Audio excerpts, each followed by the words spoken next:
In the headlines, dozens of children rescued from an underground apartment of a church in Ondo. PRP presidential candidate predicts massive participation in 2023 elections. About 40 bakeries shut down in Federal Capital Territory over cost of production.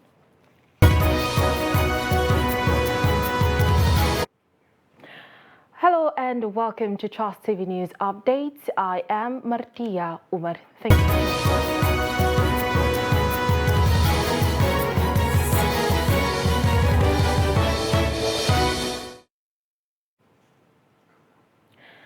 And now the news in detail. The police in Ondo State have found unrescued children allegedly being held by a church at its premises in Ondo Town. And Public Relations Officer of Police Command in the state, Mrs. Fumilayo Udunlami, told Channels Television that the children were being held on the premises of the church, which is located in the Valentino area of Ondo Town. In a statement issued after the news broke, she explained that the police action following intelligence report gathered by the police and Fagon Division, Ondo Town. She said preliminary investigation revealed that one pastor, Josiah Peter, an assistant pastor in the church, was the one who told the members that rapture would take place in April, but later said it has been changed to September 2022 and told the young members to obey only their parents in the Lord. It was gathered that some of the children and youths that were picked from the church have been staying there for weeks, and she said that two of the church's pastors were arrested and are in custody. And one of the Chibok schoolgirls abducted by Boko Haram terrorists on April 14, 2014 has shared how she escaped from captivity after 8 years. Having fled the terrorist enclave in Borno State, she was eventually discovered by troops of the Nigerian army on June 29. 2 days after, she addressed journalists where she narrated her ordeal at the hands of the terrorists. The victim, who gave her name as Ruth Beatrice, said she had to trek for 3 days in Zambisa forest before help came to her through troops of the 21 Armored Brigade Bama. And according to Ruth, her husband was killed by an improvised explosive device while he was trying to plant a bomb.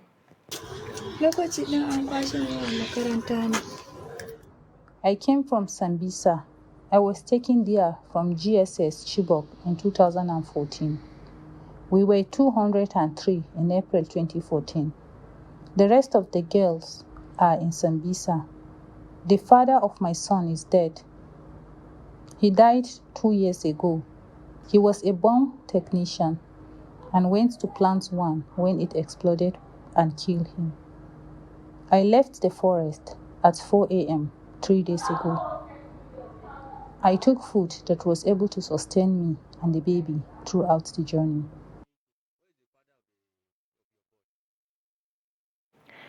And dozens of travelers from the northeast are stranded along Gombe-Bauchi Road after a bridge linking Gombe and Bauchi State collapsed at the entrance of Barra village. The collapsed bridge, which is about 42 kilometers away from Gombe City, has plunged people into untold hardship following limited services. Ibrahim Ismail was at the scene and files in this report. This is the only road that links Adamawa, Borno, Gombe, Taraba, Yobe, and Bauchi states in northeast Nigeria. It is a major road for vehicles traveling to the country's capital, Abuja. Due to a heavy downpour last Thursday, the bridge collapsed and people are feeling the effect. Malam Abdul Karim is from Lariski village. His daughter is severely ill but couldn't take her to hospital on time.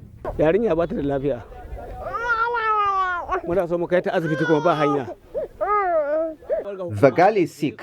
We want to take her to the hospital, but no access road, and authorities should use their positions to repair it. Fear Allah and repair this road. Please, this is my message. We are in hardship.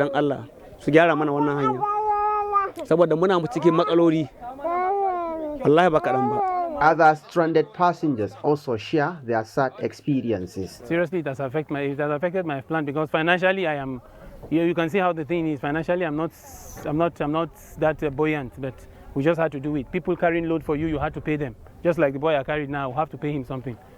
So it has really affected my plan. But we pray that God help the government to see it and ensure. I know this government is a government that is ready to help, so they should just see what they can do to ensure they help. My plan is to go to Abuja now. I'm stranded. I don't know that the situation here is like this. Somebody just called me and told me that this is what is happening at Lariski, or what's the name of the village, I don't know. Okay. We stopped at Gombe over 2 hours. We don't know the condition of this place, but look at where we found ourselves now, in a critical condition. Now I'm going to remove my shoe and my trouser before I cross. You can pay money, 500, 700, 1,000 before you cross.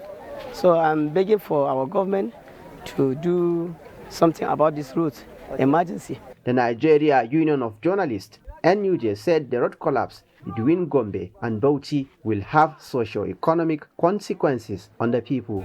The company handling this road, I doubt if they have able capacity to handle this kind of project. And solution to this problem is let's government come up with a gigantic project of a bridge from end to end, whereby the water or whatever will follow under the bridge and move around. Unless if government did that, we'll continue to be having such challenges all the time. A section of the passengers who can afford pay workers to help them cross the bridge. On the other part of the road, construction workers could be spotted trying to fix the problem. However, people say they are not satisfied with the capacity of the company handling the project, calling on Bauchi, Gombe, and the federal governments to intervene. Due to the collapse of the bridge, the Gombe-Bauchi road that used to be very busy is presently deserted. From Gombe, Ibrahim Ismail reporting for Trust TV. And now to political matters. The People's Redemption Party, PRP, presidential candidate for the 2023 general elections, Kola Abiola, is optimistic 2023 elections will record a mass turnout of voters in the history of election in the country. Appearing on Trust TV program Daily Politics, Kola, the son of the late MKO Abiola, also calls on President Muhammadu Buhari to hold heads of security agencies accountable for rising cases of security breaches in the country. I think first it's all about the determination and the will to conduct true elections. The elections we've had in the past has systematically alienated the voter. Okay. The voter hasn't counted much. A lot of our youth, the younger demographics, have always complained that they were never inclusive of the process. And even when they try to vote, their votes don't count. I have been an advocate in the last 2 years to drum up the fact that without that youth, we will not be able to change the electoral process in Nigeria. And thank God, to date, we're all fully aware there's a huge drive to register. And I suspect and I believe that the 2023 election will have the highest voter turnout in the history of Nigeria. There's a need for accountability. The biggest problem I think we've had to date is that nobody has been held accountable for anything. So we have attacks, we have negligence, we have irresponsible decision-making from authority, but nobody has ever been held responsible. We've had issues where so-called finances have been identified and nothing has been done. I don't know why that should be the case, but that's what it is. So the minute we start nipping it and holding people responsible, I think things will change. And the Northern Women Caucus of the All Progressives Congress APC has warned the members against election violence in the forthcoming 2023 election. The group issued the warning while inaugurating its North Central PVC registration and collection and women inclusion in governance advocacy in Lafia. The report. Addressing the women group in Lafia, the national coordinator of the group, Zainab Ibrahim, stated that they were determined to tour the 13 local government areas of the state and other states in the North Central Zone to encourage women to register for their PVCs. To launch a campaign that is created to orient Nigerian women on the need to register and obtain their PVCs, desist from engaging in election violence, and contribute their quota towards the smooth and overwhelming victory of our party, the ruling party, and the greatest party in Africa, the APC. Also speaking, the APC North Central women leader, Zara Audu, explained that it was imperative for women to actively participate in politics in order to create a gender balance in governance. The need for you to get your PVC, the voter registration card. As women, we keep complaining, we go to the market, the cost of goods are very expensive, we cannot pay for our children's fees, we can't support our husbands, we are stressed. How do we solve our problems? We need to get our PVCs and we need to vote APC. We need to vote for continuity, we need to vote for progress, and we need to vote for the success of ourselves, our children, our husbands, and our families. Earlier, the First Lady of Nasarawa State, Salifat Abdullahi Sule, promised to support the women to ensure that they exercise their franchise during the 2023 elections.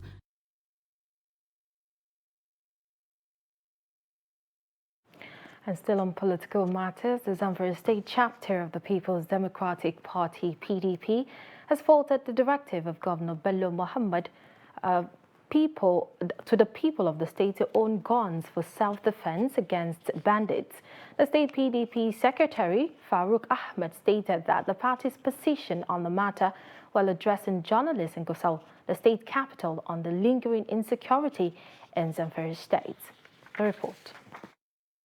The decision of Governor Bello Muhammad of Zamfara State for residents to bear arms to defend themselves against bandits in the state does not augur well with the state chapter of the People's Democratic Party, PDP, as it warns that the directive could lead to further anarchy and chaos in the state. The state secretary of the party, Farouk Ahmed, maintained that it was the constitutional responsibility of the state and federal governments to protect the lives and property of the citizens. Ahmed claimed that the ruling All Progressive Congress, APC-led federal government's failure left Governor Bello Muhammad with no option but to resort to such action. The governor knows that it is not possible for civilians to bear firearms, especially people who are not allowed by law to bear firearms for self-defense. His administration met vigilante popular known as Census, who were recruited by the previous administration in the state, and they were doing well in the area of protecting their communities. But his government clamped down on them and stopped their operation. The Bello Muhammad-led administration has not attacked bandits who terrorize people the way it attacked vigilante operators in the state. How many rural dwellers can afford to buy a gun, especially now that the people have been impoverished by the activities of the terrorists? Even if they have the money, they don't have the right to bear arms because it is only security agencies that have the right to bear arms. The state PDP secretary, Farouk Ahmed, therefore called on security agencies to be proactive and stop the Zamfara state governor from executing the plan. You're still watching Trust TV News Updates. Coming up shortly, we'll take a look at the story of 11-year-old Maiduguri inventor. These and other stories after the break. Just stay with us.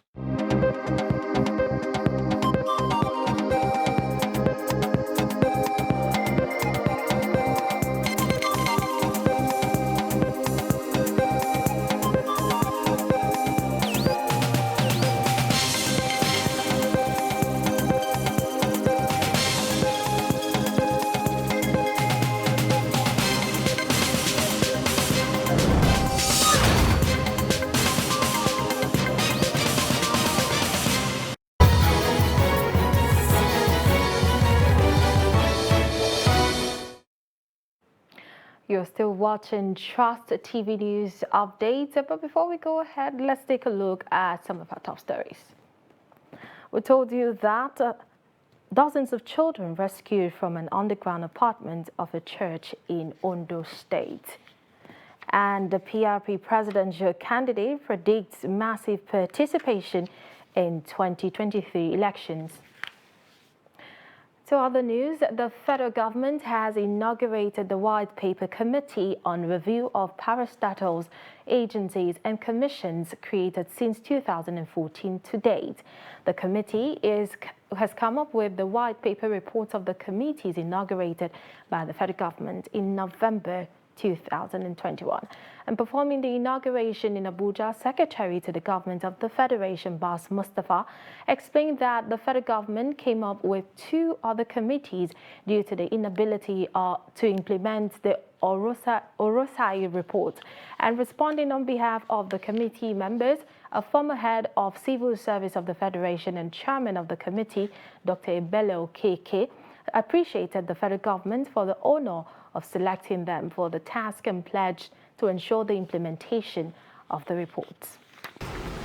One of such efforts was the constitution of the Committee on the Restructuring and Rationalization of Federal Government Parastatals Commissions and Agencies on the 18th of August 2011, chaired by the former head of service, Mr. Steve Orasel. The committee submitted its report on the 16th April 2012 with various recommendations such as abolition, reduction, merger, and reversion of some of the agencies to departments and ministries. And since then, more and more agencies, commissions, parastatals are being set up. And it's actually defeating the purpose for which government set up the Orosaya report. And that is why now government wants us to take a good look and make sure that we finish and have a review the report on the new parastatals and agencies. And no fewer than 40 bakeries have shut down in the Federal Capital Territory over the cost of production, multiple taxation and hike in electricity tariffs. The bakeries that have closed are Abuma Bakery Limited, Lube, Airport Road, Hamdallah Bakery, Kuje, Harmony Bites Bakery, Karu, Dowi Delight Bakery Limited in Kubwa. Others include Merit Bakery, Mpape, Funners Bakery, Orozo, Slice Bakery, Ewuse Zone 2, among others. Ishak Abdulkarim, the chairman, Abuja Master Bakers, FCT, said that it was becoming increasingly disturbing that bakeries in Abuja could no longer cope with the high cost of production. He called on the federal government to quickly intervene and check agencies of government frustrating bakery business. And away from the FCT, Borno State have been in total blackout for over 1 year. This has affected business and economic activities in the state capital, Maiduguri. However, the power outage inspired an 11-year-old boy to invent a mini generator that can power devices and bulbs. Take a look. Maiduguri for the past 2 years has continued to experience partial electricity supply around some areas of the metropolis. The power transmission failure was caused by terrorists and vandalizers who destroyed electrical installations along Damaturu-Maiduguri Road. Efforts by the government to fix the damages proved abortive, prompting the government to look towards other sources which are yet to fully materialize. Despite these challenges, the government remains hopeful. Inshallah, on or before the end of this year, we shall commission the Maiduguri mega power station by NNPC. We are also making efforts to see how the destroyed 133 kVA power supply is restored. It's being restored within the shortest possible time. The blackout inspired Muhammad Komi to invent a mini generator that can power light bulbs and charge few devices. The JSS1 student explained that he fabricated the mini generator in 3 weeks to provide electricity for his home. Where did you learn all these things? I am learning from myself. On my own, I'm doing. Like we're reading it somewhere, or you just came up with it on your own? No, I came it with my own. Like now, what this one? What and what does it charge? He can charge a fan and he can charge a phone, like small phone. There is something that happened. Is his auntie that is telling me. I think he was in nursery 3. He unscrewed the fan, ceiling fan. He unscrewed it. He put it down. I don't know how come. She's one that telling me, and he fixed it back. So everybody was surprised, seriously. The young inventor has plans to fabricate a machine that can power the whole house. He said he wants to become an electrical engineer to help tackle the power problem in Nigeria.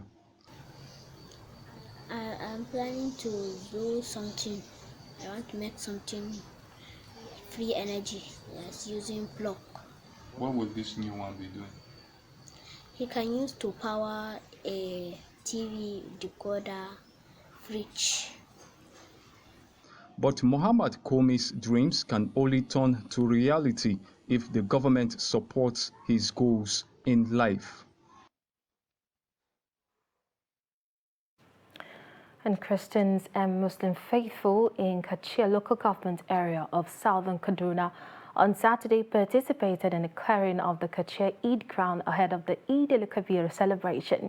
The faithful of both religions said that the gesture was further strengthened the bond between them and also helped them to address the security challenges bedeviling the area and the state at large. The report. This is Kachia Eid ground, where Muslim faithfuls observe their Eid prayer annually. With barely a week to the Eid al-Kabir celebration, the Eid ground is overgrown with grass due to rainfall. Daniel Bitrus and Jessica Akila are among the Christians that participated in clearing the Eid ground.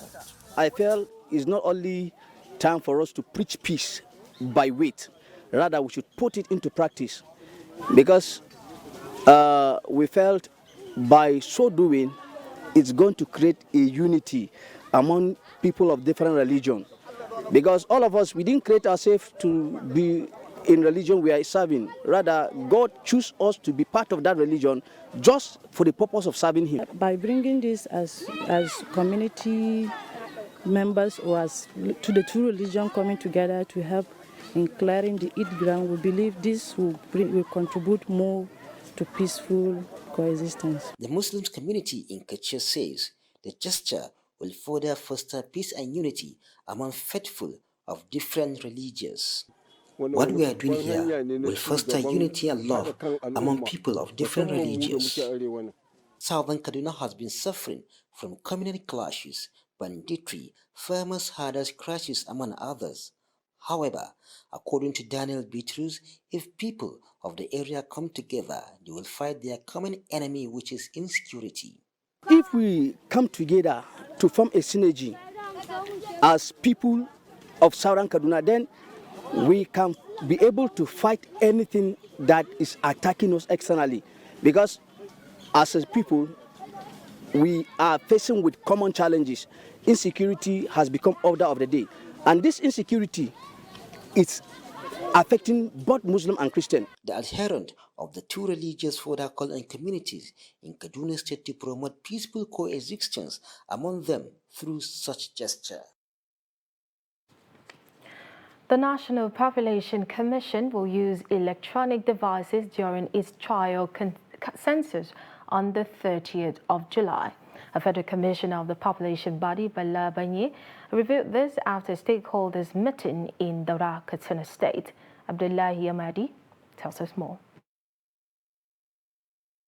Daura local government has been selected in Katsina State as one of the 7 local government areas in each of the states of the Northwest Zone where the trial census will be conducted. As you are aware, His Excellency President Muhammadu Buhari, acting on the advice of the National Council of States, graciously approved the conduct of the trial census for June 2022 and the next population housing census in April 2023.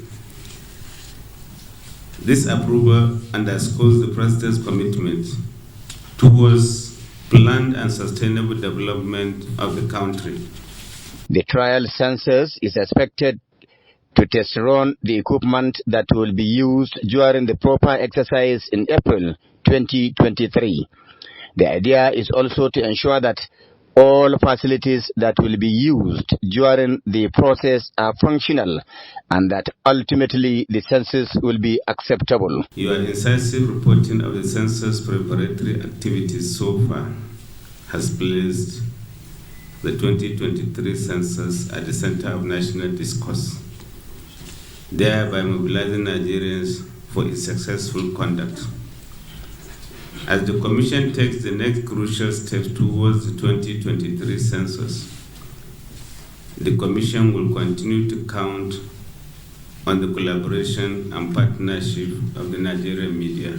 However, the National Population Commission admits that the role of stakeholders in ensuring smooth conduct of the trial census is key. It is, therefore, calling for early planning and effective coverage during the exercise.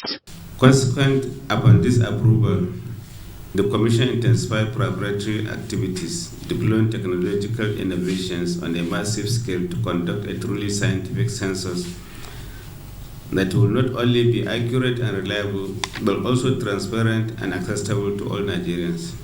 Interested applicants from Katsina State can partake in the exercise by applying through the Commission's portal, as already over 7,000 ad hoc staff have been trained for the national assignment.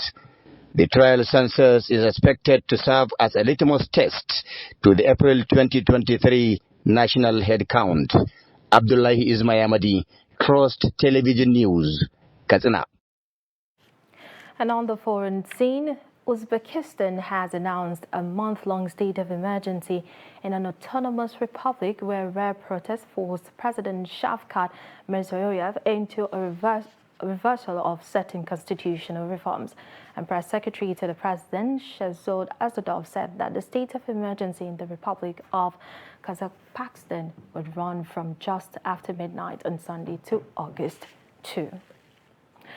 And that brings us to the end of the news update at this hour. For more, you can visit us across all our social media platforms. I am Martia Umar. Thank you for watching.